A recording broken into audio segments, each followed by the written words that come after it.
part of the Holy of Holies. So the presence of God is no longer there. God dwells in people.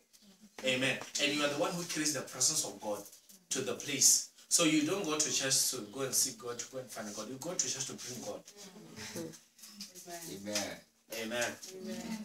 Paul says our body is the temple of the Holy Spirit. Amen. But it does not mean that the Holy Spirit actually dwells in this physical thing, this physical body. No. Because your body is housing your spirit, automatically it becomes the temple of the Holy Spirit. And there's a reason why he uses the word temple. He wants you to know the religious part of it, the service of God that has to do with your physical body being the temple of God. Amen. Amen. Hallelujah. Amen. And then we have become the temple of God. And I said, your spirit has become the Holy of Holies.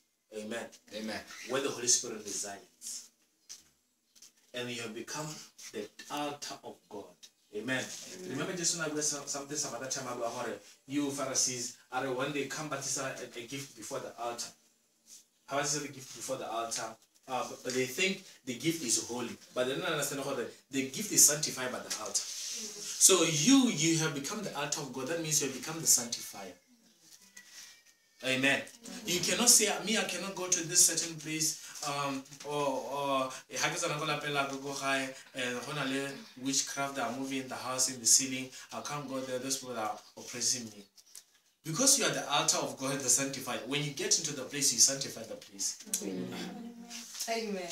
Amen. Amen. Because you carry the presence of God wherever you go. You sanctify the atmosphere. Can I give you about the spiritual force field around you as a believer? When you move into the place, it's like a blazing torch. It pushes back the forces of darkness. Have you ever seen Lebanon? Let's say the movie, maybe Lebanon to those kids or things they just ran over there. Why? Because of that thing.